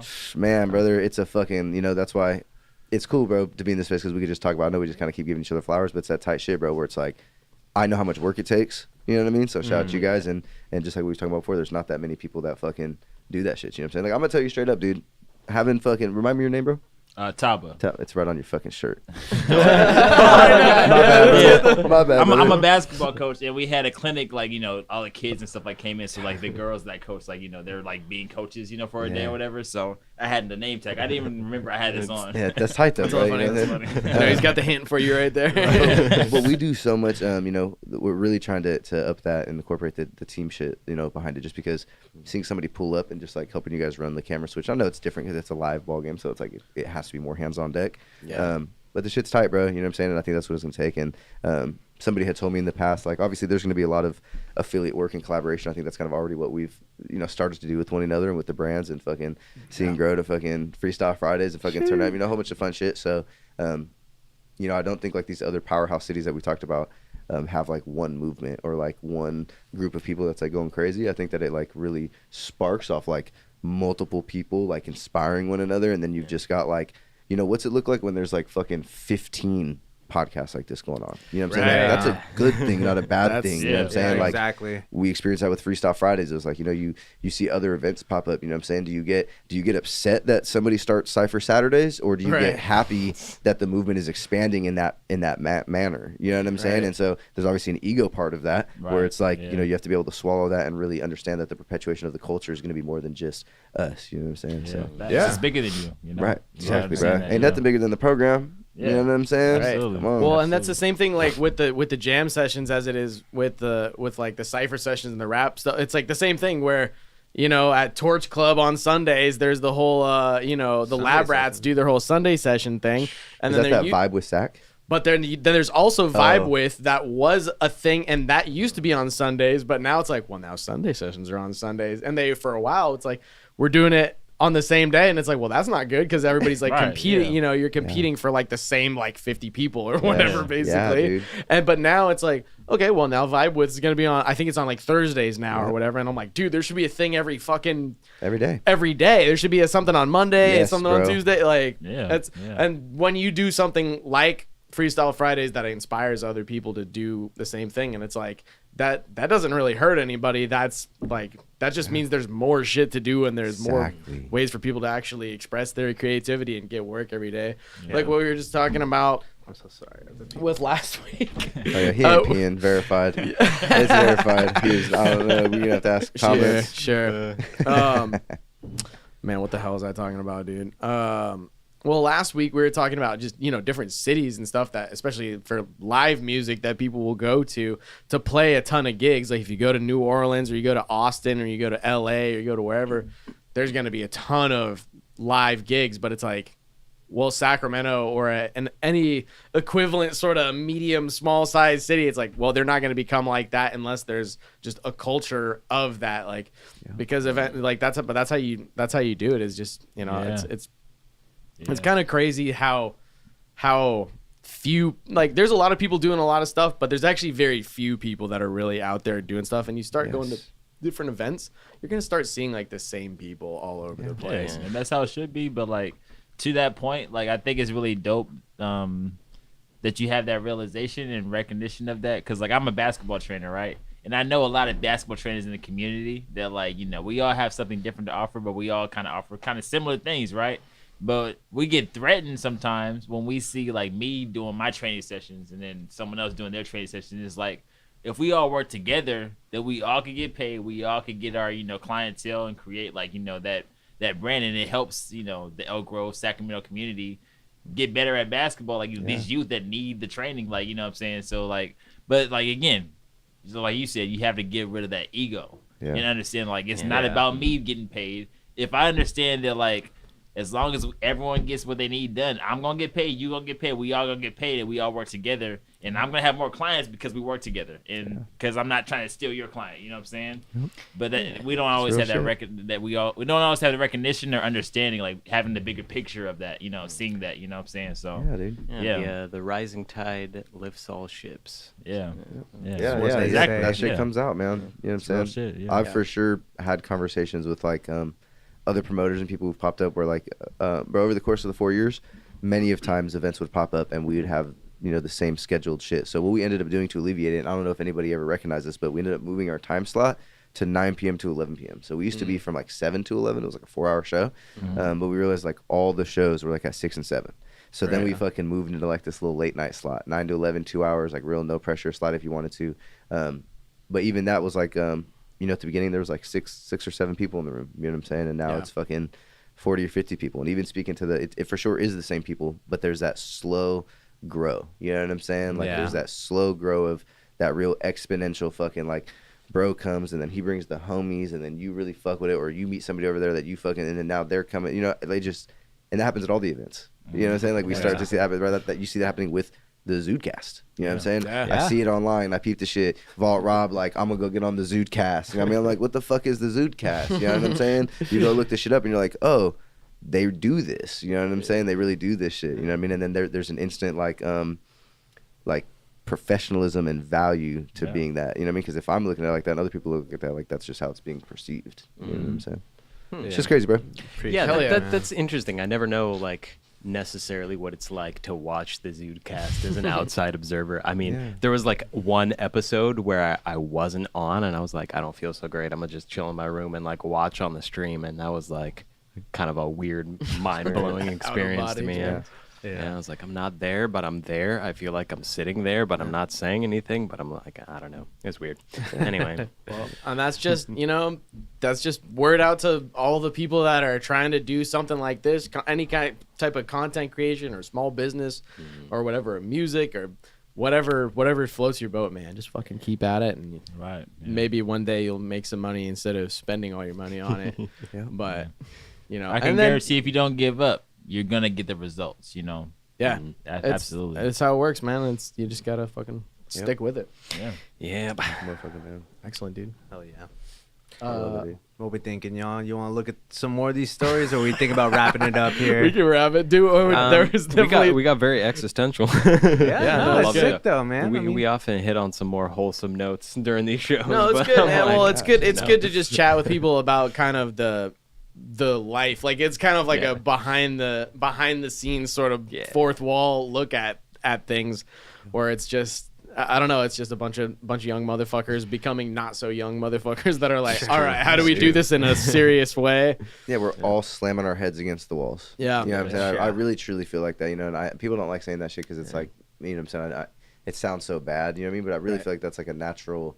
Like it's got to be hard. It has to be us figuring it out. You know what I'm saying? It's got to be us seeing like it's got to be us okay with being like bad at it. You know what I'm saying? Like you go watch episode 1 of anything. You know what I'm saying? Like it's not great. You know what I mean? And that's just because that's the natural fucking. You know what I mean? And I actually didn't watch the ZUDECAST episode 1, so it might have been. You don't tight. need to. Okay. but like you know what I'm saying? We've sat down, bro. For the first podcast, we sat down on something funny about ground. We're just like some behind the scenes that nobody knows. Like the first time we sat down to record it, we recorded a whole episode and then fucking trashed it. Yeah, you know what I'm saying? Like we're just like everybody's fucking zombie. Like nobody has any fucking projection. Everybody's hella high. Like it was our first time going into something. We didn't have any direction. We didn't know what we were talking about. And then it was like, okay, we could have quit right there and been like, well, we suck at this. You know what I'm saying? But like we fucking ran it back. Like well, fuck dude, it, try again. That's almost why I recommend live streaming. It's because it forces you to do it, and you're just like, well, it's out there now. Yeah. And like, what am I gonna delete it after I live stream? It's like, just leave it. It'll be fine. Someone will use it to cancel me 10 years from now. But you know, whatever. Like it's fine. It's fine. There's a certain zen about. I don't know. It's the same with music. It's the same with anything where like you can sit in the studio all day and like be like, all right. Save new file, awesome beat number 37, whatever, and then you make it, and then you're just like, you'll just fiddle around for fucking hours, and you're like, this blows, and then you just delete it. It's like that sucks, dude. But it's like when you have, I don't know, when there's some limitation, because doing things live is a limitation. You have to just be like, this is what it is. It's live. We put it out. There's technical difficulties. Yeah. People go to the bathroom. I'm burping through like half my words right now. And it's like, it is what it is. And you just get better at it every time. And it's the same thing with live music where it's like, all right, this might be a shit show, but let's fucking go. You know, I've just been sitting in a fucking RV for 9 hours, pull up in a different state. And you're like, all right, time to play fucking music for 3 hours. Might be trash, might be great. You know, but it's like, you kind of just have to do it. And sometimes it's nice when things aren't recorded. So that you can just be like, that was cool in my head. Yeah. And just move on to the next thing, you know? It starts with an idea, but like you develop your game plan over time, like the more you do it, of course. And like with ZUDECAST, like obviously we never thought we'd be doing like guest content like on this level for sure, but it just kind of comes organically, like as the needs of the show like pop up, and you're like, all right, what is the next step? What is the next like thing I think is gonna be like fulfilling for the show or whatever? So I don't know.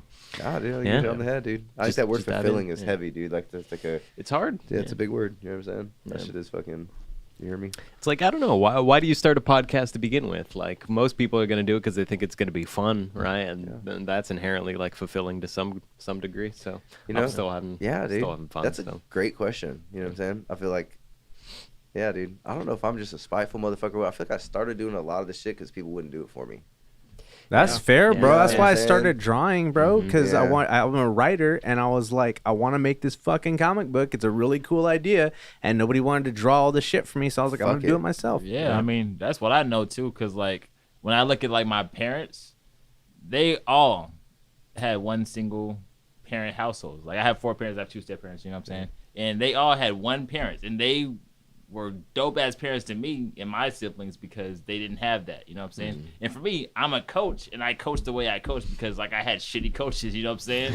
And like I'm about to start helping out with my high school drumline, and like I recognize what I didn't get from my main band instructor, and I want to make sure that like it doesn't feel like how it felt like me and Eli sometimes. You know what I'm saying? Like you don't get certain things, and it's like what you needed. You know what I'm saying? So you want to give that to other people. I think that's the real like ultimate lesson too in like business or any sort of like pursuit that's supposed to be fulfilling in any way. It's you find a lack of something, and then you just try to provide that value like back where there was a lack of it, So Facts. yeah, Fuck yeah. that's everything. Dude, I think that's a wholesome note to wrap this bad boy up on, man. I think so too. Yeah, This was it's good to have people that are all kind of in the same field, so we can just kind of talk shop and be like, yo, what are you guys doing? How do we make This this is work? shitty, right? This sucks, yeah. But it's the life we chose. Yeah, no, and it's it's funny. Those are I know we're rapping, but those are real emotions, and I know you guys probably go through it as well. Like there'll be days where it's just not easy. You know what I'm saying? It's a lot of time and effort and shit. So one more time, shout out y'all. You know what I'm saying? Shout out to Zudes, bro. Bro, shout out you, bro. Shout out CSSB. Shout out killing fucking Josh Jorin over here, bro, for coming on the ZUDECAST. Fucking putting us on, bro. Freestyle Fridays, and fucking just appreciate you a ton, man. Yeah, love your life, man. Team shit. Hell yeah. All right, so that has been ZUDECAST numero 82. 82. All right, guys. And we are out of here. Hit that full Later, y'all. screen. Yo.